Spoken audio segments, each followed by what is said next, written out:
Hey, oh God, you just caught me just about to scratch my nose, and that was unprofessional. Good morning, good afternoon, good evening. Thank you very much for joining me. My name is Phil from Radio.co, and this is my Radio.co Q&A. So the idea of what I'm going to be doing today is just demonstrating the platform, showing you how just how easy Radio.co is to use.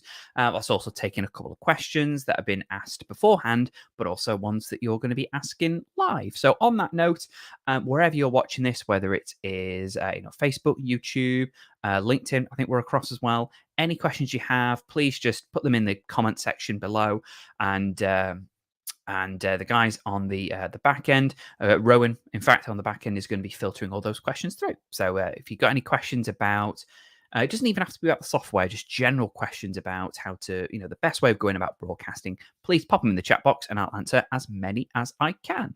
So like I said, this is going to be, first of all, a demonstration of the platform. So that will take maybe 35 minutes or so.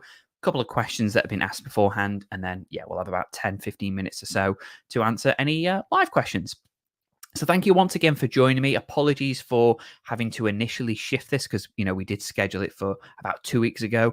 But then I've got a little case of COVID, but we're all fine now. We're all nice and healthy and on the other end of it. So thank you very much for bearing with me while I recovered. Thank you very much. And loads of you gave me lots of supportive get wells and well wishes and things. So thank you very much for that. I think it sped up my recovery. Anyway, enough chatting nonsense. Let's jump into the reason why you are here. It's to learn exactly just how easy it is to launch your very own online radio station with Radio.co. So I should have my screen up in just a moment if I can get it for me.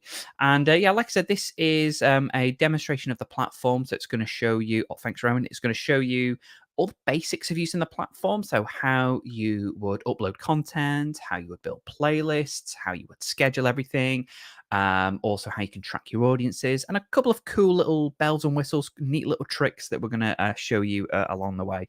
And like I said, any questions about any of this or just broadcasting in general, please feel free to drop them in the box. We've already got a little message from Lucas, which I'll cover at the end, and a big hello to my pal Stevie Richards. Thanks very much, Stevie, for joining us.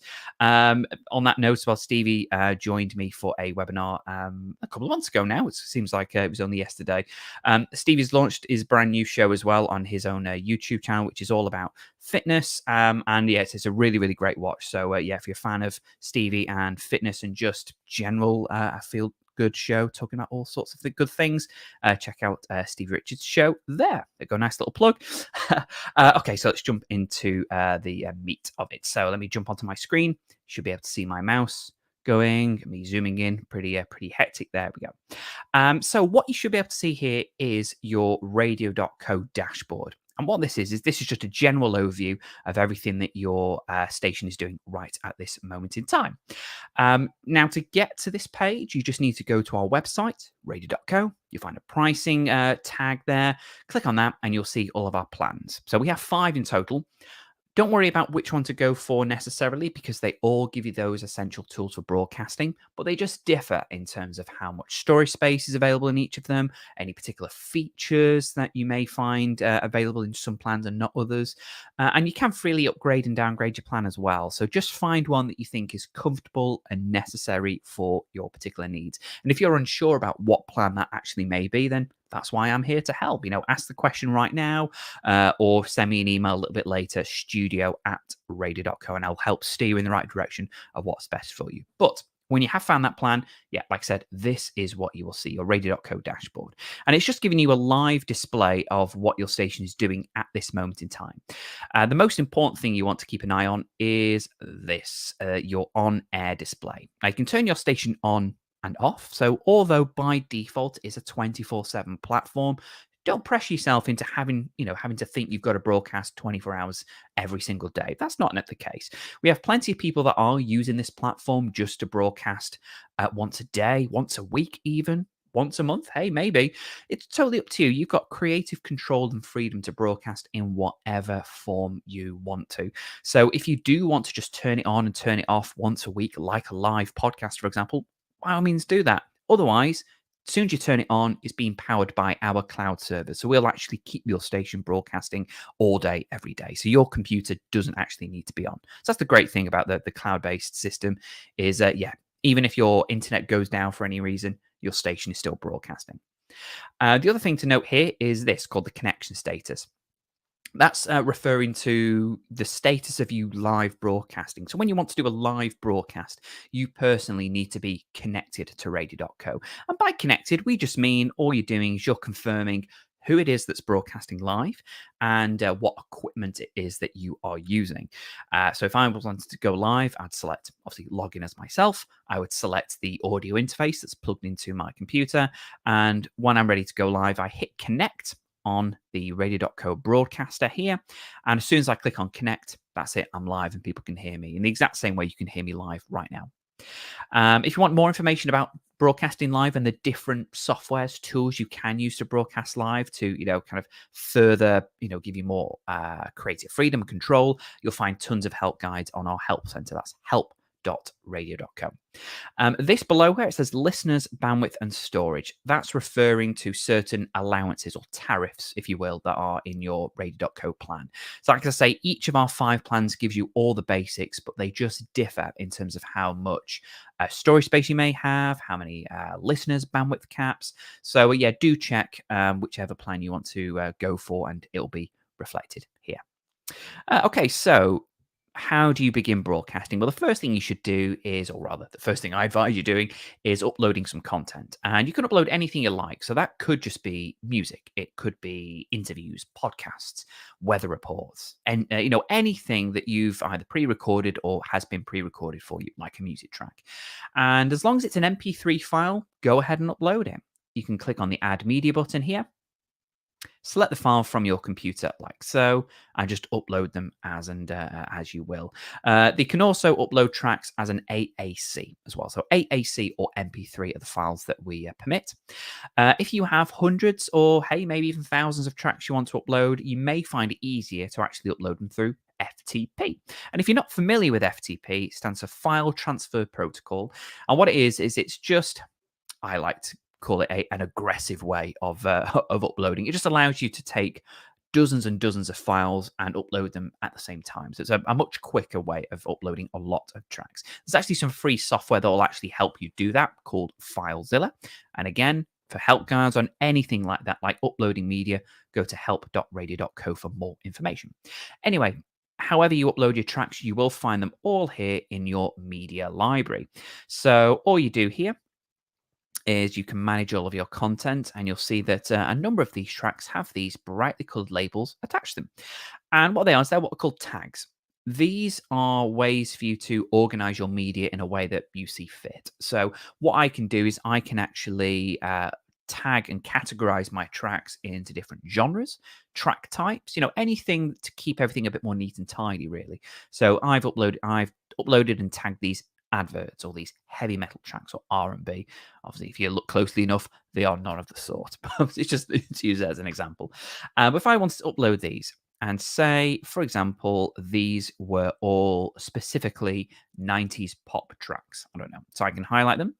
I can come here where it says add and create tag and type in something like 90s pop. Click add. It then creates that label and it attaches it to those tracks. And you can then assign that same tag to any new 90s pop tracks you upload.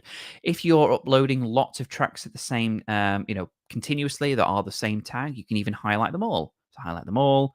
And maybe again, these are hip hop tracks, something like that. Click on add. And there we go. I've now tagged all 50 of those tracks. And you can see as well, you can have multiple tracks across your tracks.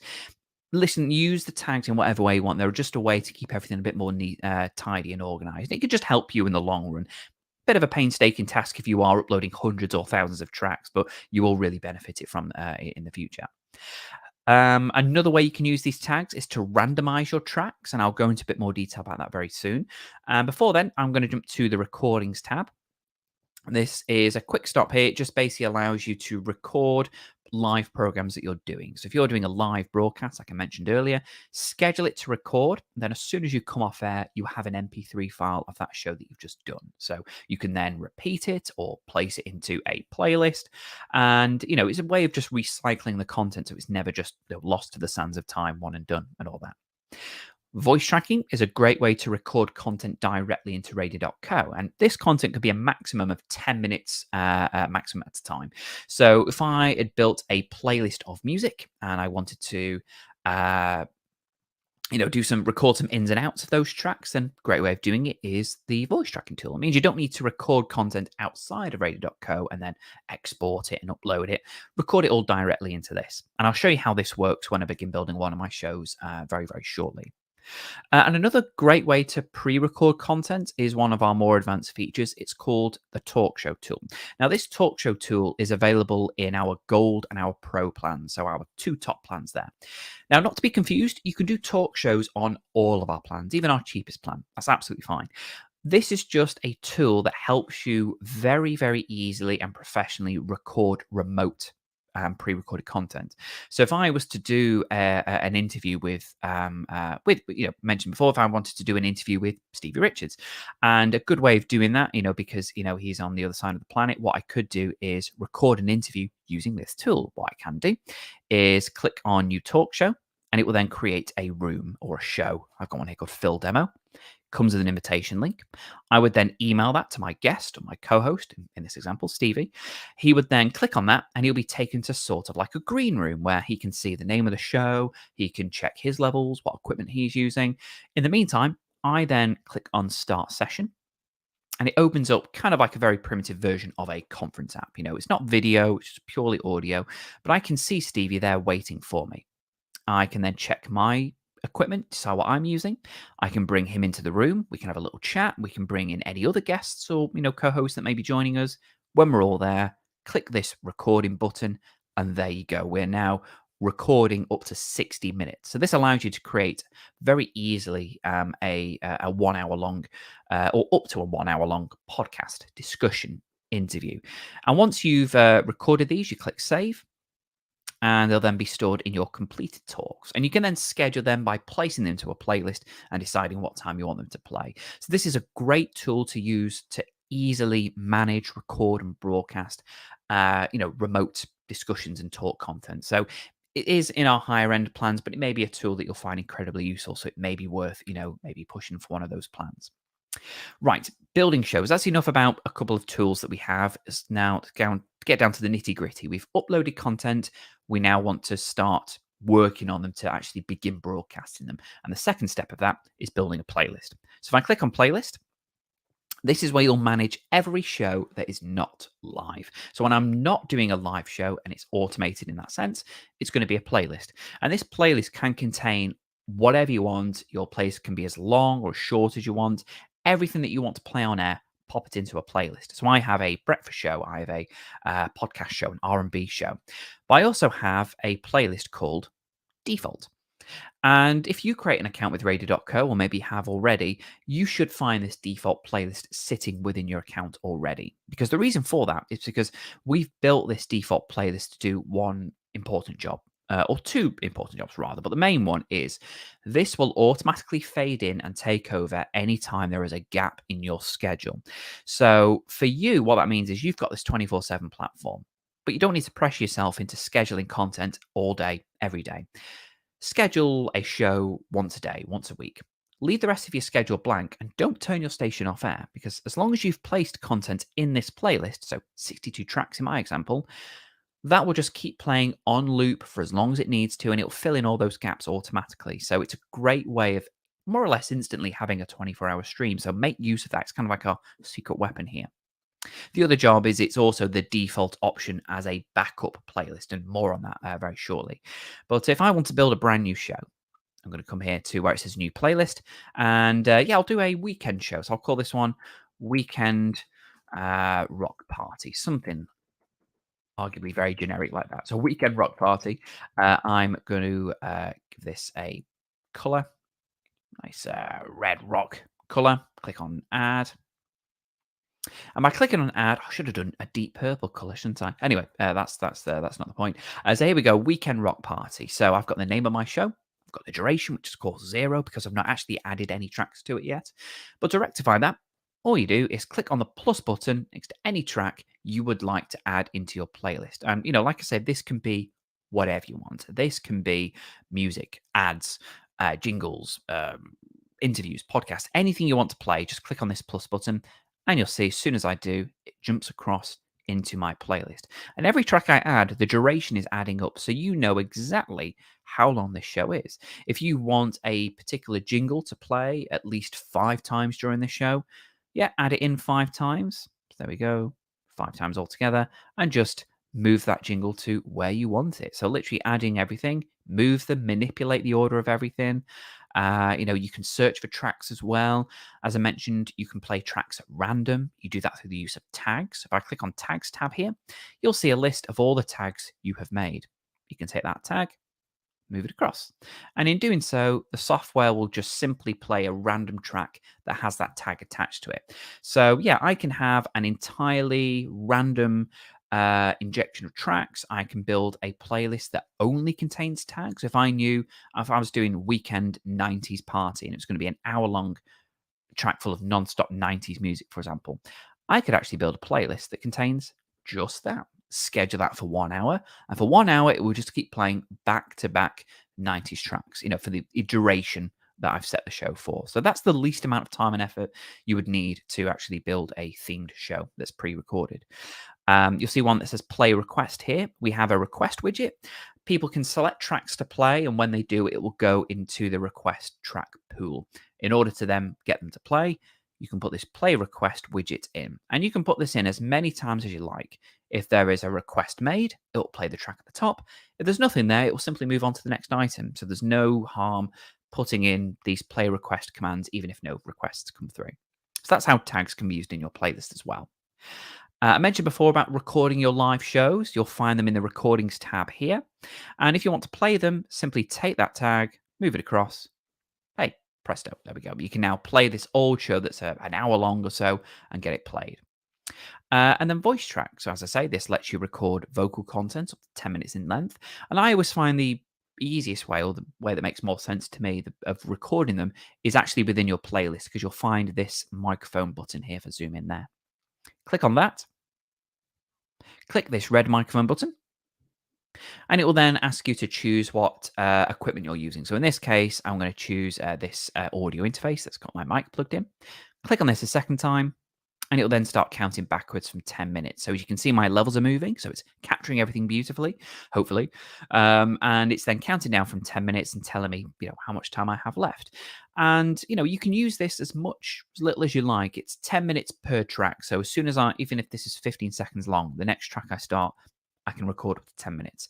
So use this to record your intros or outros to a playlist show, record your news bulletins through this, do a quick interview, basically anything that you've selected there. So if I had a mixing desk, which had lots of things plugged into it and they were all being used, multiple microphones, a music source, it's going to capture all of that as part of this voice track. You can click on stop. You can listen back to it, make sure everything sounds okay. You can delete it if you're not happy with it. You can save it if you are happy with it by clicking on, Phil rambling too much. Click on create. It'll then save it and it will place it at the bottom by default. And you can then move it around wherever you like. So that's kind of everything to do with your building your playlist. So there's different ways you can do it. And of course, there's a talk show tab there as well. So if you have recorded any of those talk shows within the talk show tool, take that file, move it across. Now that's everything to do with building your playlist. So as you can see, it's literally just a case of telling it what items, tracks, jingles, whatnot, whatever you want it to play, just tell the software. And then the third stage of broadcasting is actually scheduling it for broadcasting. So if I click on save, there we go, that's what you want to see. Click on the schedule, and this is what you'll see. You'll see days of the week along the top, Time is down by the side. As I scroll down, you'll see what my schedule looks like. So first of all, I have this large gap here.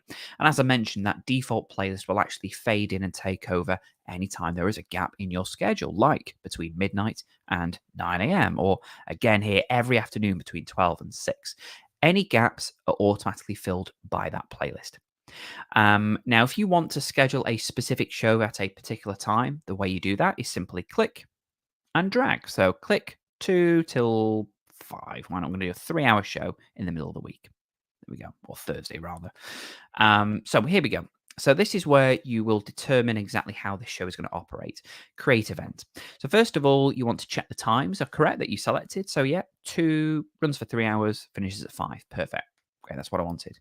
What days of the week is it broadcasting? Is it just Thursday, or is it going to be Friday as well, or Tuesday, or every day? So rather than it just scheduling it once a week, I mean, that may be what you want, but what you can also do is if it's going to be a reoccurring show, like a breakfast show, a drive show, select any day you want and the software will replicate it for you. So there's no need to actually schedule it yourself every single day.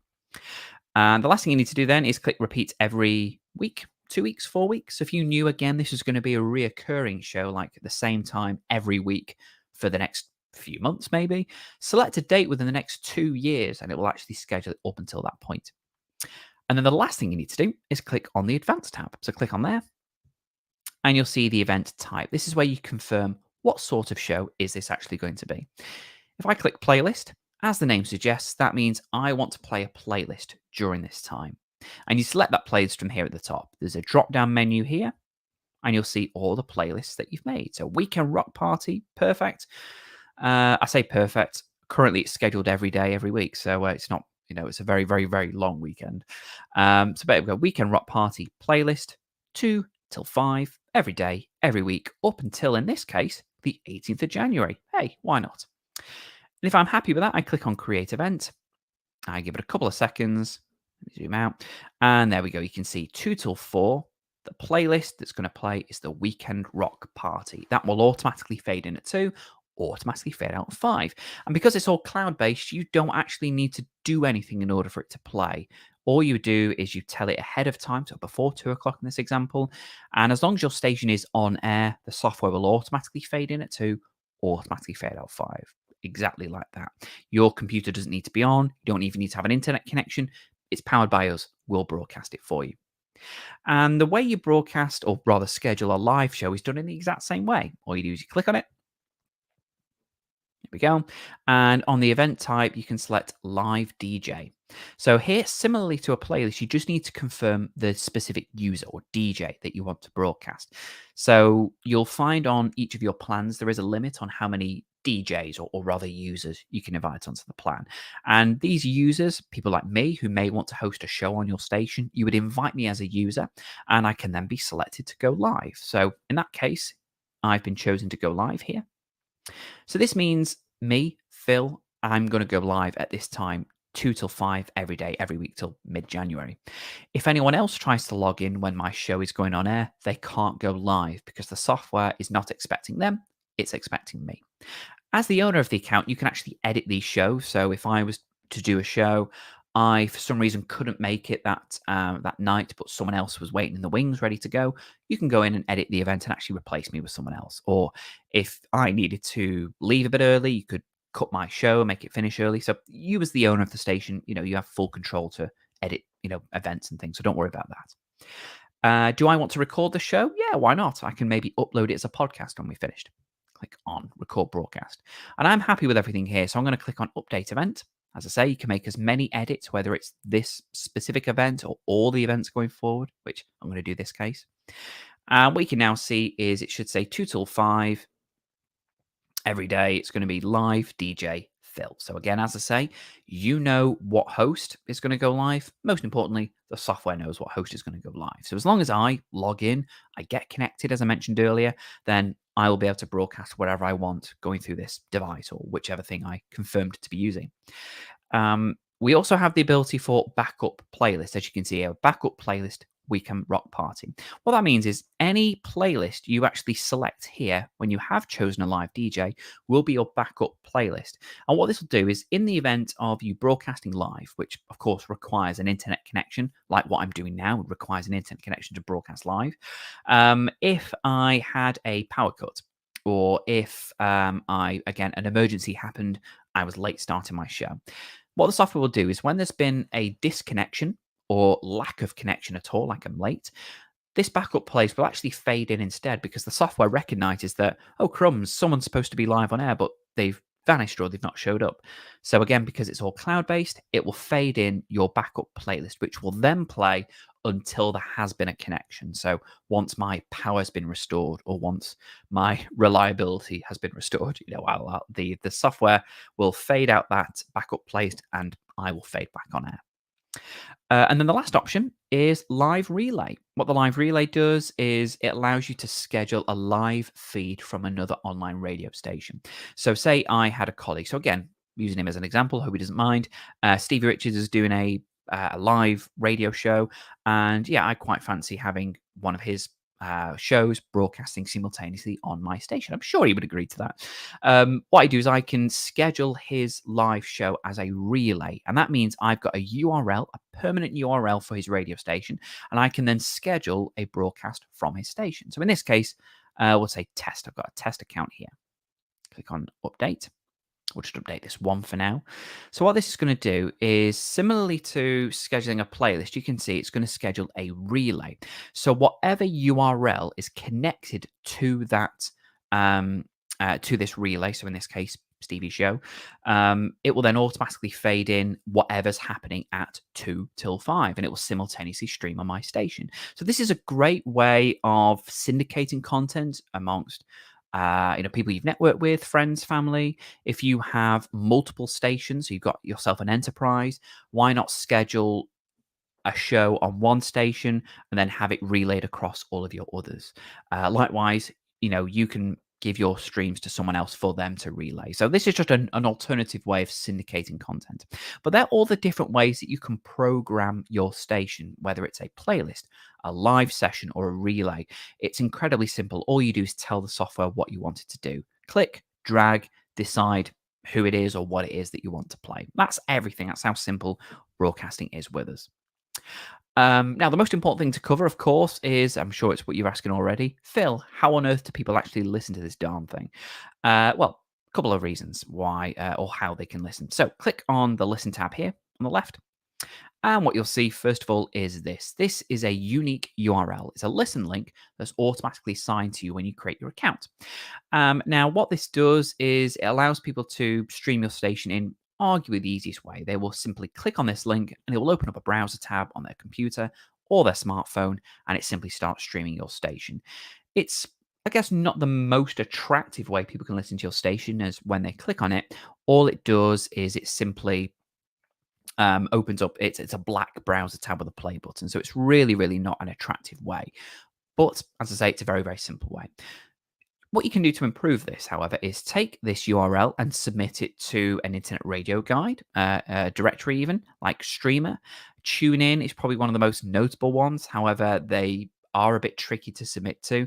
If you're able to, they do have a program called TuneIn on Air, which I believe is still only available for North American broadcasters, but you can pay a fee, which is something like $1,000 a year to be listed on TuneIn. One of those things, it's a decision of whether you want to make. Do you want to part away with that much cash to be listed on arguably the most well-known radio directory out there? Is it going to get you more listeners? Potentially, but at what cost? $1,000 a year, that's what. So that's something to look into. TuneIn on Air, that's the name of that. Or there are lots of free ones you can submit to, like Streamer, which still see hundreds of thousands, even millions of people using it on a regular basis.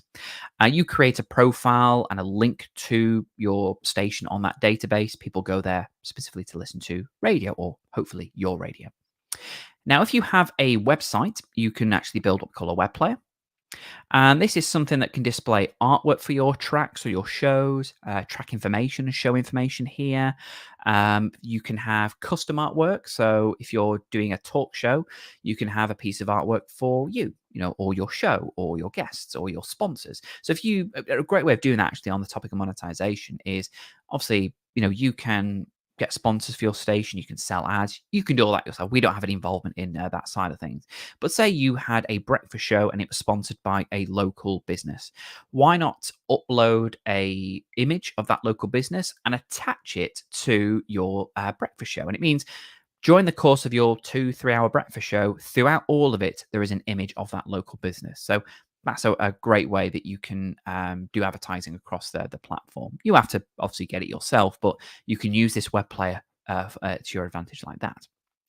Other ways you can broadcast, or rather allow people to help listen to your broadcast, is through the likes of add-ons. So if I click on add-ons, what you'll see is a list of things that you can add on to your subscription. Of course, that's why they're called add-ons.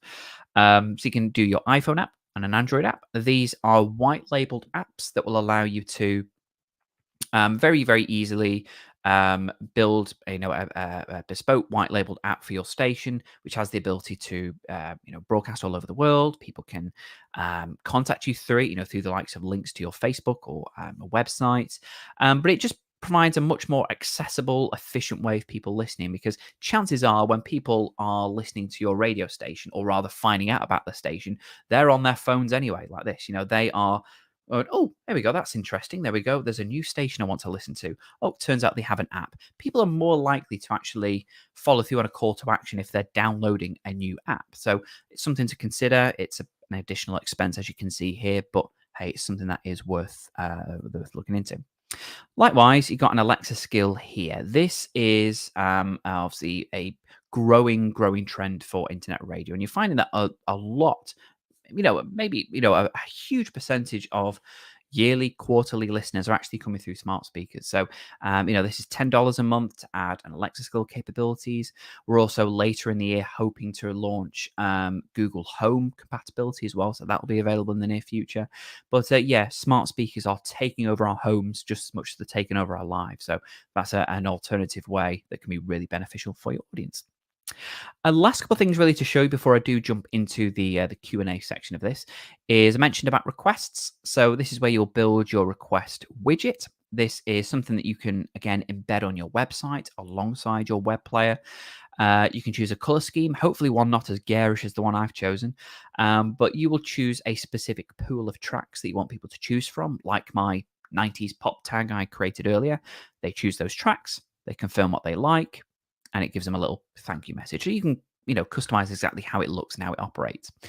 Meanwhile, any track that's requested, as I mentioned earlier, will be sitting in your requests manager. And the way for them to play is through that requests command within the tag. So that will then pick a track that's at the top, play it next. If there's nothing there, it will simply just move on and try again later. That's all. So it's a great little tool to use for instant, easy audience interaction. Statistics. Of course, it's important to note how your station is performing, and we will keep all stats and figures regarding your station from maximum of 60 days. So I'm looking at the last 30 for the moment. So you can see 25th, 26th of May, so we can see things currently for today. And this is showing me how many total unique listeners. One of the main questions I get asked is, Phil, what's the difference between those? Unique listeners are actual people, actual prints of people that have got fingerprint there. Unique users that are listening to your station. So in this case, 1,500. However, out of those 1,500 people, they have collectively listened 28,000 times.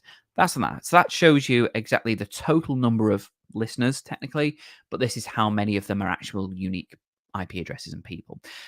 So you can use both of these numbers when you're attracting advertisers, because whichever way you decide to explain it, it's technically correct. Shows you how many people are listening maximum at the same time, averagely how long they're listening for, the most popular countries. I've got a huge fan base here in Ireland, which is fantastic. And it also shows you how they're listening. So is it through a directory, mobile app, smart speaker? So really good in-depth stats about exactly how your listeners are coming in. You can also see real time. So if I go real time, there we go. I can see I've got one live listener based in Dorset, I'm in the UK. Shows me how they're listening, when they started listening, how long they've been listening for, 10 and a half hours. How insane. But this just allows you to see your real-time stats. You can, if you're doing a live show, why not use this to find out exactly where your live audience is based? We also have historical stats. You can see more of a graphical display of how they're listening. You can also see the most popular times of day across the week people are listening. And we also have a section called TTSL, which just shows you the total time spent listening. That's what it stands for. And this just shows you the collective amount of hours each day. And then we actually keep these stats for a full calendar year. Reports. Again, one of the most popular questions I get asked is about licensing. How does it work, and are we covering you? So, how this works is in general, generally, if you plan to play copyrighted material on your if you're planning to play copyrighted material on your station, it's always wise to consider having a broadcast license. I say that because we don't enforce licensing. You could broadcast one without one if you wanted to, but we do strongly recommend having one just so you know that you are 100% in the green. You know, you're safe to broadcast whatever you like. Different laws for licensing apply to different countries. You just need a license for your station, not every DJ. So even if you have 20 DJs for your station, you don't need a license for each one. They come under the umbrella of your license. So we don't include licensing in the service, although we do dream of providing one in the future. Can't say when. It's it's in the future, but until then, we do strongly recommend you seeking an official licensing organization to do that. If you're in the US, companies like BMI or ASCAP will sort that out. If you're in the UK, PRS and PPL will sort that out for you. There's too many to name at the moment for the other countries across the world, but again, we have tons of help guides about all of this. So if you go to our Radio.co blog page, type in license or licensing, and you will find a ton of information there and links to where you can go. Like I said, if it's only for the broadcasting of copyrighted material. So if you're doing a talk-based station or your station was dedicated to music you'd written and you owned, then you don't need a license. It's just for the broadcasting of things you don't own, music rather, that you don't own. What we do help with is the admin side of things. So the actual tracking and reporting of the tracks you play, because every licensing organization needs to know what you've played so they know who to send royalties to, so they know who to pay, how much to pay. So we'll track all of that. So you come to track summary, and every track that is played during automation will actually be automatically recorded here. So again, over the last 30 days, it's going to display what's played, how many times it's played, how many people heard it, and this information can then be downloaded as a CSV file spreadsheet. You can then email that to the licensing organization there. So it's roughly how it works. Like I said, we'll help with the tricky reporting side of things. If you are broadcasting live, you just need to keep a manual report of everything. There we go. Took a little on to display, but there we go. Again, if you want more information about licensing, you will find it on our website. Settings, I won't dwell on these too much, but here you can just change the broadcasting quality of your station, like the actual bit rate. One thing we get asked is about, is just how high quality is internet streaming. The answer is very high. So all of our plans let you broadcast to a really nice, crystal clear 192 kbps, which is kind of called CD quality, the quality you'd find on a high definition CD. Just for reference, FM stations broadcast at 64, DAB 96. So again, you are broadcasting at a far higher quality than the radio you're probably used to listening to. You can also broadcast up to 320 kbps for real professional studio sound audio. Some genres of music work better with that than others. Talk content, for example, wouldn't benefit from a quality as high as that. But if you did want to broadcast in 320 kbps, our Pro plan will let you do that. We have security features that let you geo-protect your stream. So if your license only covers you for certain countries, or you just want to block certain countries outright from listening, geo-protection will allow you to do that. And then, as I say, you can upgrade and downgrade your plan anytime you like, and you can integrate it with our Podcast.co service. That's our sister company if you want to turn some of those live talk shows you've done and recorded and upload them as an on-demand podcast. And then the final thing to really show you before I do, go into questions is the user section. So what this is it's how you manage everyone that's associated with your account. So as I say, all of our plans have a limit on how many people you can invite. Our bronze plan, for example, lets you invite up to 10 other users onto your account. And each of those users, you can give them one of 4 roles. They can be station manager, music controller, DJ, or guest DJ. Each role, as it goes down, has less and less access. The DJ and a guest DJ just gives someone the ability to broadcast live, and that's it. They can't do anything else. Station manager, otherwise, can have access or the same access as you. So to invite someone, you click on invite a user, enter their name. So if it was me, Phil, email address, all you want me to have. So we'll just say DJ. Click on invite. I will then get an email to say I've been invited to join a station. I follow those instructions and I set my own login in details. So again, with it just being cloud-based, to DJ, don't need to download Radio.co. I just log into my user profile for Radio.co. I'm not charged anything because I'm coming under your umbrella. I log in, and when it's time for me to go live, because I can only go live when the software is expecting me to, I log in, I go live, rock and roll. We're all happy and we all have a good time. And that's everything to do with the platform. It's a crash course. I know there's a lot to digest there over 30, 35 minutes, however long I've been rambling on for. But I hope it's made sense. I hope it's given you a great idea on the capabilities of the Radio.co platform. As I say, what we've strived to do with the platform is not only make it as professional as we can, but also as user friendly. So, whether it is just simply broadcasting pre-recorded content 24/7, or you just want to go live every now and then, the platform will very easily allow you to do that. A little bit of direction from us, a little bit of guidance, the help guides, tutorials we have, and honestly, I swear, in just no time at all, you'll be up and running, broadcasting stress-free and successfully. Okay, so what I'm going to do now is go to the Q&A side of things. I've lost my screen. Here we go. So as I mentioned before, I'm going to go over some live questions that have been asked by you guys right now. But there have been some that have been asked ahead of time, which I'm going to load up now for you. Make sure I'm pressing the right button. So I'm going to go through these particular questions. Some of them are about the platform. Some of them could be about just general things about broadcasting. Here you go. Hopefully that's showing up now. It's just killing for time because I couldn't find it. There we go. Success. So the first question I've got here is from Anthony, and he says, what can I do to improve my listenership?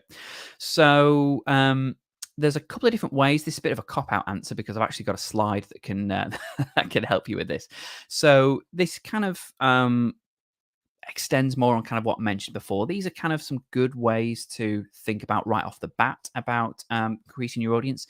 Everything like this isn't going to guarantee listeners. It's just increasing your chances of actually getting more listeners, because as I mentioned before, you're making your station more widely available and more accessible, more efficient to listen to. So a couple of ways you can do this is through having a personal website. By doing that, you've got your own domain name, which you can direct people to. So, if I had a radio station called Phil FM, I want people to go to philfm.com to listen to it. So, it's a way of just really making your brand more available. And of course, on a website, you can have content about your hosts or some local events if you're a community station. Advertising opportunities there, of course. So if you want to advertise local businesses, why not have it all splashed out on a web page? The apps, what I failed to mention earlier is the mobile apps that you have, that we have at the moment, are our old or soon to be old mobile apps. We've got our brand new app designs, which are going to be rolling out within the next month or two. So we'll be showcasing them very, very soon. But these apps are capable of so much more. They can do your live station. You can embed a podcast onto them, a news feed, your schedule. People can message you through that. And in the future, you'll be able to do push notifications as well of when your shows are on air. That won't be available at launch. That'll be available later on in the year. But as I mentioned, it's a more lucrative call to action. So people are more likely to download an app because they're finding out about your station from their phone anyways. People find adding new apps exciting. I don't know why. I'm not really an app person, but this is a great way of increasing the accessibility of your station. Internet radio directories, as mentioned, they can see loads of traffic. That's a good way of increasing the accessibility and availability of your station.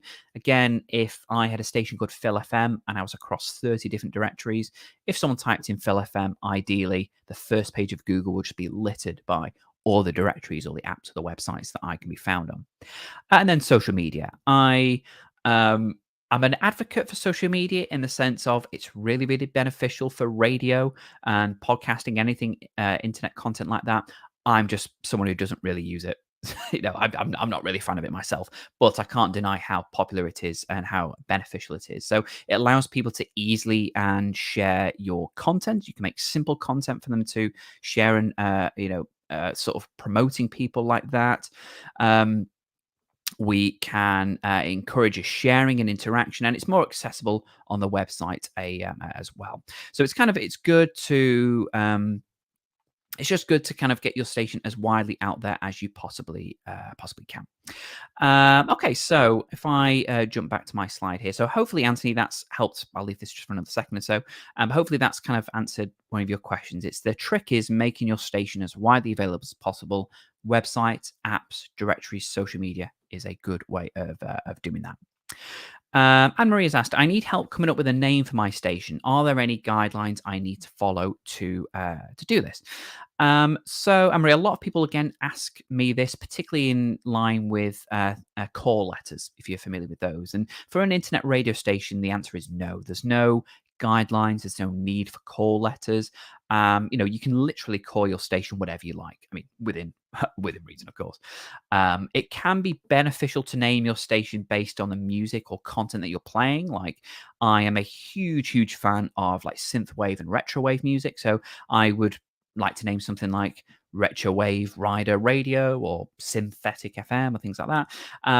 Or if it's a local community station, maybe name your station after the local community or a landmark or a mascot, or just something that's, even if it's a niche joke amongst people who live in your area, something that has just got a personal stamp on it. So yeah, call your station whatever you like. Just make it make sense, really. Make it relevant to what you're actually doing. When you do come up with a name, you should spend some time Googling the name, I would always say. Let's have a look. Sorry. Rowan has just given me a nudge. We're currently having some issues with Facebook at the moment. So if you are streaming from Facebook, then again, you probably can't hear what my my message here. But yeah, we're just having some couple issues with Facebook. So if you can hear anything I'm doing, hopefully that will be resolved ASAP on Facebook's end. So naughty Facebook, not paying your bills. Yes, as I said, the advice I would have with coming up with your name is Googling it to see if any other outlet has that name already. Spend a bit of time just seeing how many results pop up. If that name is copyrighted, for example, you don't want to spend so much time and effort and money marketing and promoting your station only for it to be a name you can't use.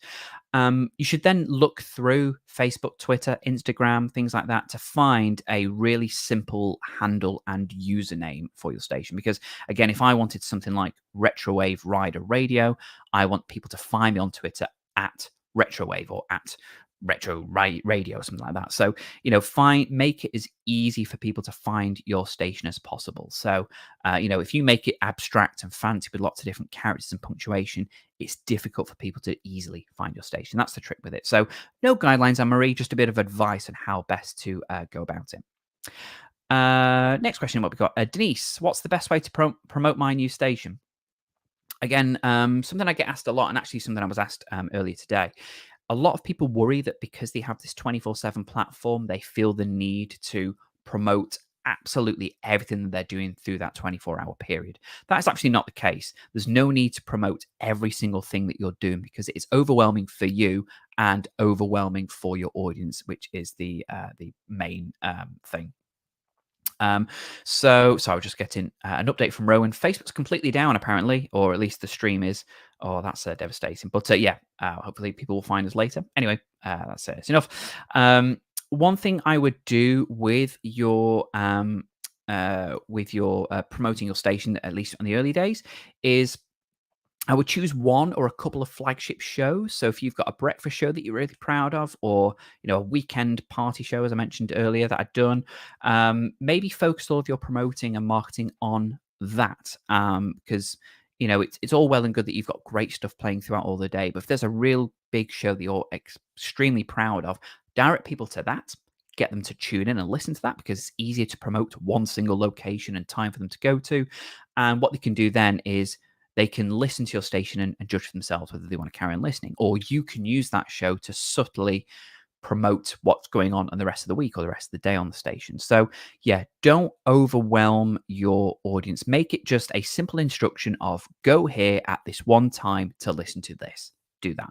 Once your audience are tuning in, you can then, as I say, promote the rest of your station. So best way of promoting your station is just to promote it simply. Or, if you've got multiple DJs, let them promote their own shows, and you share and retweet and things like that. Just make your promotion simple so people don't get confused or overwhelmed about what they are hearing.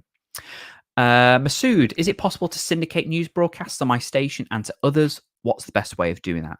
Quick, simple answer to that is through the live relay. As mentioned before, you can take an MP3 source, whether that's of a news broadcast or one that you're creating live, and using the live relay feature to broadcast it to others or take feeds from other people. So live relay, nice and simple, Masood, is the best way of doing that. If you want a refresher on how that actually looks, go to our help center, help.radio.co, to see the full tutorial there. Joel, nice simple question. How can I become a good radio presenter? We have a number of videos and blogs, kind of like what we do about everything, with tips on how to, stand out from the crowd, and guides about, how to be a good presenter. I did one, for example, 20 easy ways to become a better presenter. I've probably failed a few of those points during the course of this, but that features simple things about improving your presentation style, your confidence, your content. But something that you'll find probably a bit more beneficial is we actually have a fantastic course that's been put together and led by one of the best presenter coaches in the industry, Kate Cocker.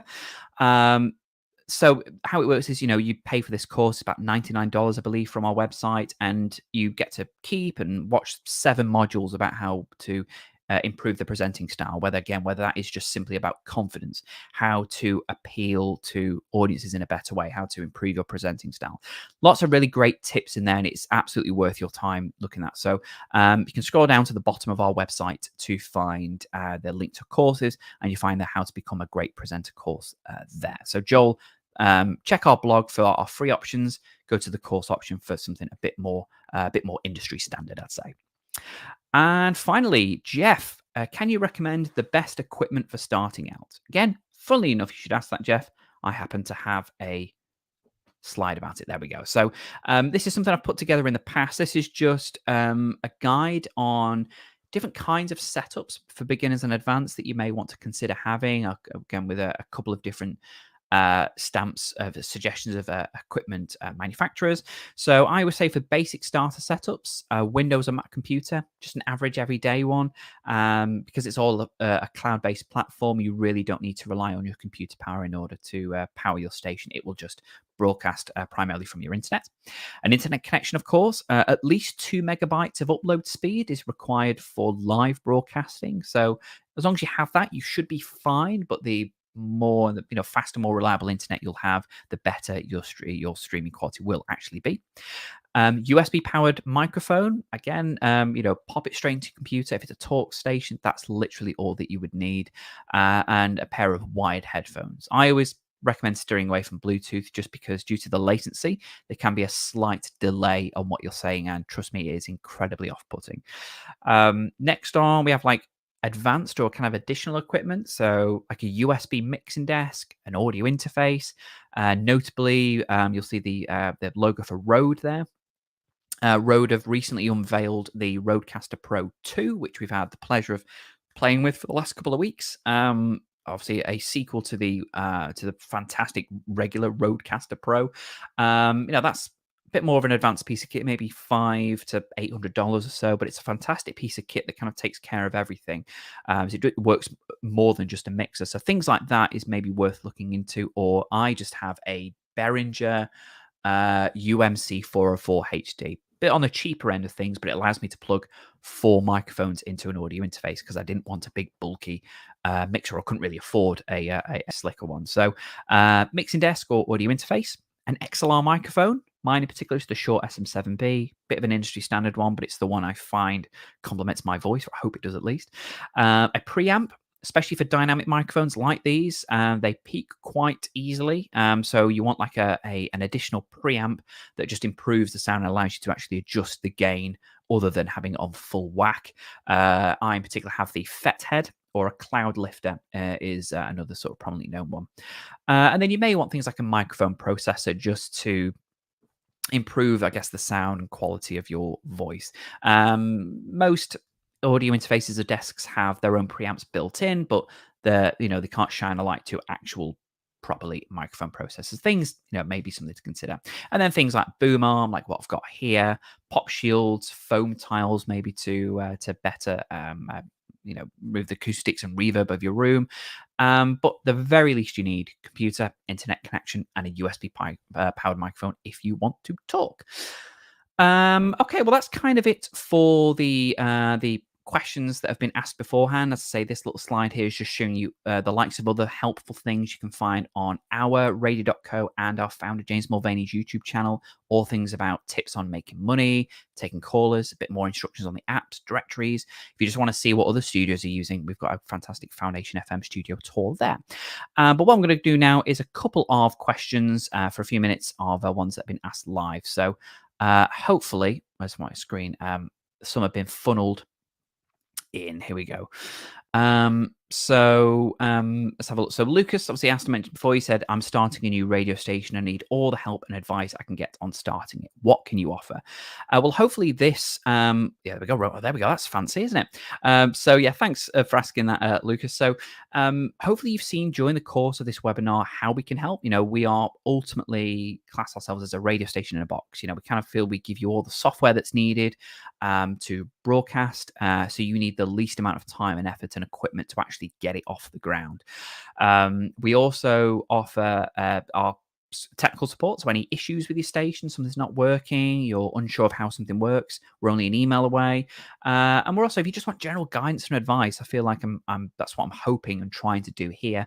If you just want general advice on how to make the most out of not only Radio.co, but online broadcasting in general. But we feel we offer a service for everything: software, support, for everything to do with online radio. So hopefully this video is giving you a good idea on, legitimately, what we are capable of software wise.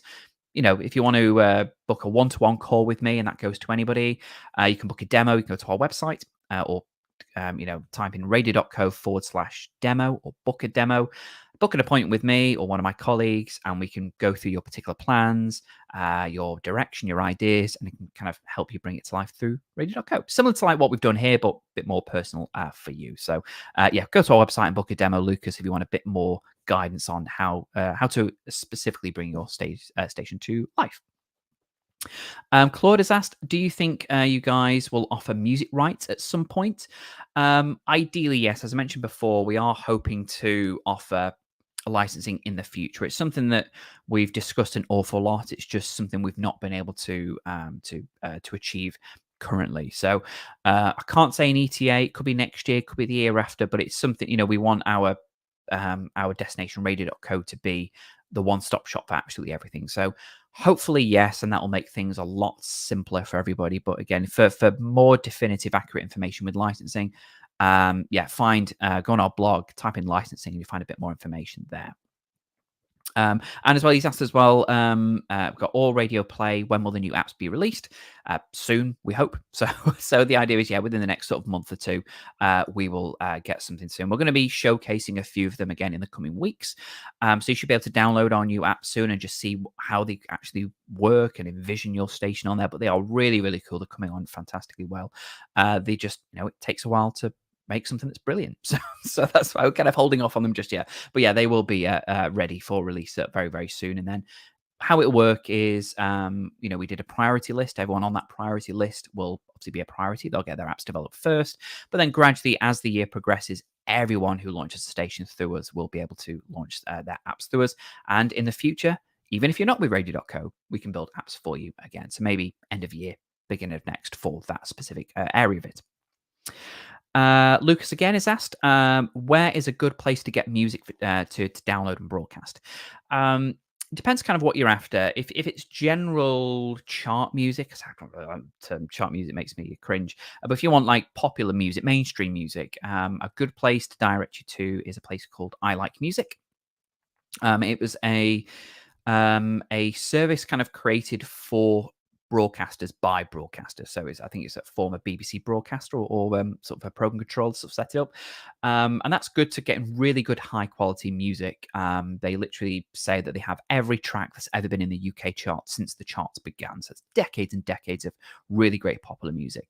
If you're looking for things that are a bit more niche, of course, they may not necessarily have it. But how it works is the more tracks you buy, the cheaper they become. So 80 pence to buy one track. If you buy 100 of them, it works out 50 pence each. It's that kind of thing. So that's a good place to go to. I like music. There's Zip DJ. I think there's another one if you're looking for more sort of DJ mixes and things. There's places you can get royalty-free music that you may be able to play on the radio station as well. We're not fussed about where you get your music from. You just want to make sure it's a good quality track. That's all. So as long as it's MP3, you can upload anything you like. So even from like Amazon or Apple Music, you're able to download tracks off there. You can also stream tracks from things like Spotify and Apple Music if you want, but only as part of a live broadcast. So that's another option there for you. But again, go to our help center, type in music, and you'll see a guide of recommendations for places to download some music. Let's have a look. Chad, please mention the rules and requirements about music licensing. So again, just to reiterate that, because in case it was lost a little earlier on, I said, if you plan to play copyrighted material, a license is strongly recommended.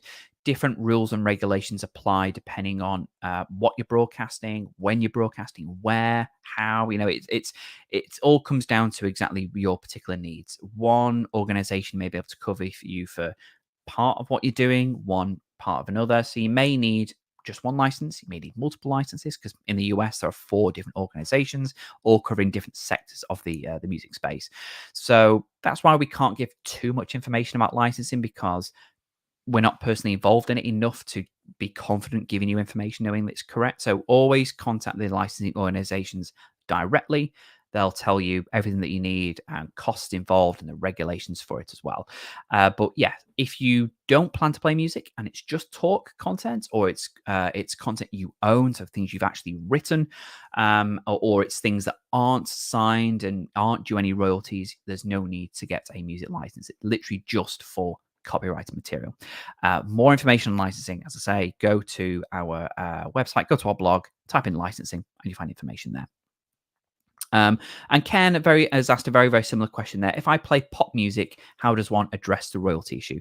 So again, with the royalties, you don't actually pay royalties yourselves, or rather, for the most part, the licensing organization should pay royalties on your behalf, or at least make that process available so it's easier for you to do that. Some of them say, as long as you don't go over a certain tariff, you don't need to pay anything extra, or you may need to pay 0.003 pence per track played. It's, it'll do with royalties. Most of the time, you don't actually pay them yourself. You just need to know exactly what it is you're getting into.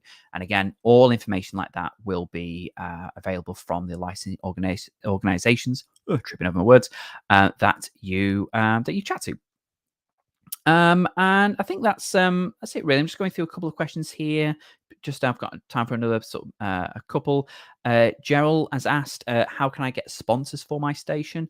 It's a difficult thing for me to answer personally, just because I'm not involved again in the monetization sort of side of things. But we did a great article with a lovely fella you can find on our website. I say lovely fella, I forgot his name, John Brubaker. And he does a great article about how he was able to launch a radio station on 1st of January this year and already break even and make his station profitable. So he goes through different approaches he made, the amount of real dedication he went to go and get what he needed to.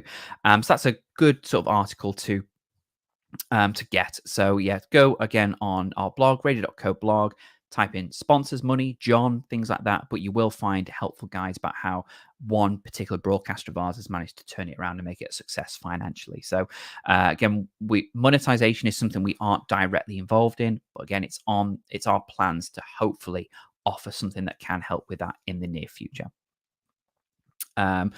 And I think that's kind of it, really. There's a couple more questions that I sort of aren't able to get through because I've gone over by a couple of minutes already. But yeah, if you have any questions I haven't answered at all, one question I will answer. Someone said, Lewis has said the YouTube video is not in focus. It's just I've got a really fancy laptop, but my webcam is in 720 and it's 9 o'clock here in the UK. So it's just, yeah, poor lighting. So I'll try and get something a bit more professional next time around. But I hope you have found this helpful, like not only finding out a bit more about Radio.co, that's the main goal, but just about how, you can get set up in no time at all. We do really say, if you wanted to, you can begin broadcasting in just mere minutes. You just create an account, upload a few tracks, put them in the default playlist, turn your station on air, and away you go. Of course, there are other, cogs you want to get moving, like licensing you may want to look into, equipment you may want to invest in, but things like that, you don't necessarily need to jump into it straight away, but if you want to, you absolutely can. If you have any outstanding questions, or you just want a bit more of an in-depth chat, or you want to book a video call, a demo with me, send me an email, studio@radio.co. Ask me whatever you want there. I'm happy to help in any way I possibly can. We'll be doing more webinars again, as we do every month. Next month might be a speciality one. Like every few months, I like to do something a little bit different. If you've got an idea of what you'd like a webinar to be based around, in the past we've done equipment, how to do community stations for schools. We did a one about support, general sort of FAQs there. Any ideas about what you'd like me to do a webinar about, or any member of the team, studio@radio.co is where you can make those suggestions. There we go. It's up there. How fancy. There we go. It's reflected the wrong way. There we go. Nailed it. So yeah, thank you once again. I've been Phil. Again, you can reach me, studio@radio.co, if you have anything you want to need. If you, go to our website, radio.co, and you fancy giving it a go, we have a free 7-day trial that you can activate anytime you like to really see if what you've learned here today can be put into practice. Until next time, take care of yourselves, be well, and I'll catch you very soon. Take care. Happy broadcasting. And just before you go, how would you like to launch your very own online radio station? Surprisingly, it's a lot easier than you may think. And the absolute best way to get started is by chatting to myself or another member of the Radio.co team. Just head to radio.co/book a demo to schedule a video call with us, where we'll discuss your plans, answer your questions, and of course guide you around the software. Or click on the link here to take your first step into launching your very own 24/7 global radio station.